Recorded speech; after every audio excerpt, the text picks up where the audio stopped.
Welcome to the Hospital Finance Podcast, your go-to source for information and insights that can help you stay ahead of the challenges impacting healthcare finance. And now, the host of the Hospital Finance Podcast, Michael Passanante.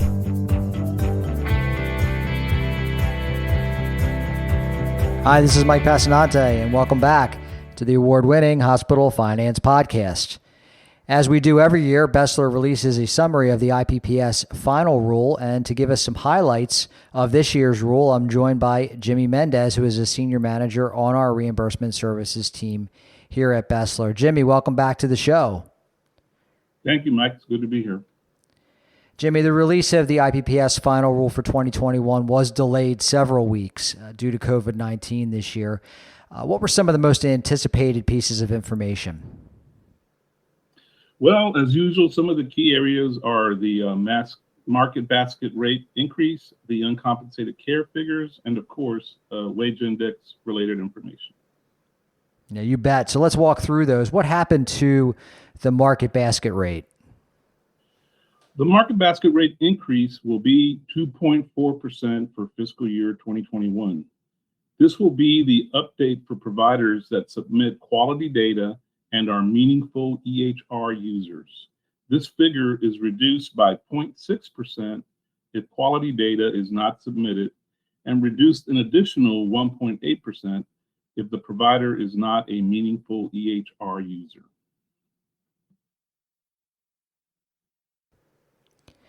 Jimmy, what do the figures for uncompensated care look like? The total to be distributed in uncompensated care for FY 2021 is $8.29 billion. This is just slightly down from the $8.35 billion distributed in FY 2020. However, the proposed FY 2021 amount had been $7.817 billion. Factor 2 of the calculation is the uninsured estimate provided by CMS's Office of the Actuary. That estimate was 67.86% in the proposed final rule, but it was adjusted to 72.86% in the final rule. The updated figure takes into consideration the effects of COVID-19. And of course, this is what contributed to the amount in the final rule being $8.29 billion, and that being higher than what was proposed initially. For factor 3 of the uncompensated care calculation, CMS will use line 30 from the 2017 cost report, as 2017 is the most recently available single year with audited S10 data. So for future years, CMS will continue to use the most recent available single year audited S10 data. Were there any interesting developments for wage index? Well, there was some movement in the designations of numerous counties. There are 34 counties designated as urban that will now be rural, 47 counties that were previously rural that will now be urban, and 19 counties will move to another CBSA or to a new or modified CBSA.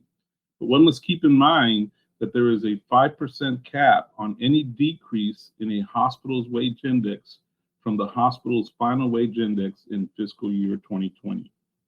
In addition, approximately 285 hospitals will benefit from the rural floor rule being applied. These are urban area hospitals of the state whose wage index is below the area wage index applicable to hospitals located in rural areas of that state. Their wage index will be set at the rural area level. So when you think about the whole rule, Jimmy, what are some areas of concern? Well, an important one relates to Medicare bad debts. 42 CFR 41389 discloses the requirements for a Medicare bad debt, as does the Provider Reimbursement Manual, or PRM, Chapter 3. The PRM is more detailed and is what hospitals are accustomed to complying with based on its application by the respective MACs.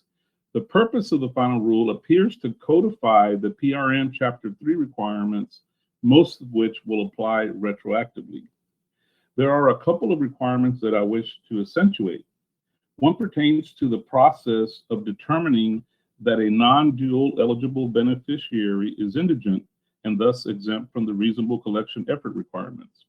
The rule stipulates the provider must not use a beneficiary's declaration of their inability to pay their medical bills or deductibles and co-insurance as sole proof of indigence or medical indigence. The provider must take into account the analysis of both the beneficiary's assets, only those convertible to cash and unnecessary for the beneficiary's daily living and income, and must determine that no source other than the beneficiary would be legally responsible for the beneficiary's medical bill, such as a legal guardian or state Medicaid program. Another pertains to how bad debts are reported on the financial statements. For cost reporting periods beginning on or after October 1st, 2020, Medicare bad debts must not be written off to a contractual allowance account, but must be charged to an uncollectible receivables account that results in a reduction in revenue. Were there any other issues that caught your attention? Well, Mike, there are 12 new MS-DRGs, including MS-DRG 18, chimeric antigen receptor T-cell immunotherapy, which has the biggest DRG weight of 37.33, surpassing the DRG weight of MS-DRG 01 heart transplant. Two of the new MS-DRGs, numbers 521 and 522, relate to hip replacement and are subject to the post-acute transfer policy.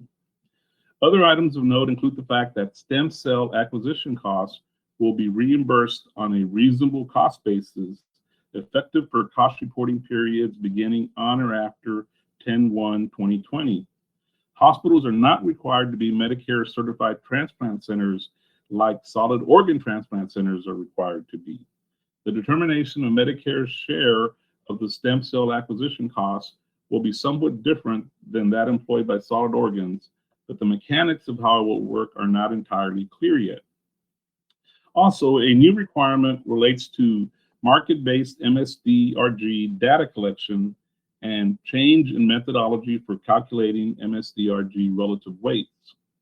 Hospitals will be required to report on their Medicare cost report the median payer-specific negotiated charge that the hospital has negotiated with all of its Medicare Advantage organization payers by MS-DRG for cost reporting periods ending on or after January 1st, 2021.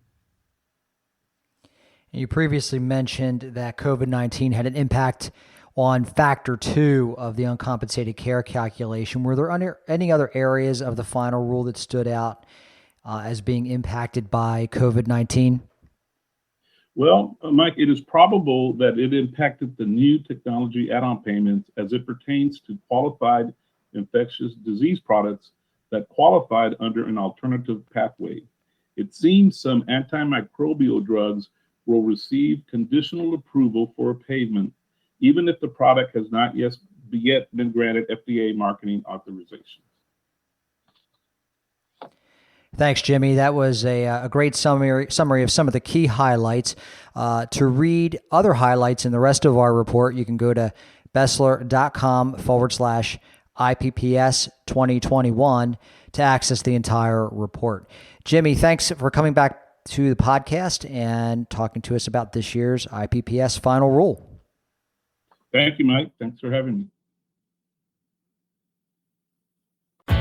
This concludes today's episode of the Hospital Finance Podcast.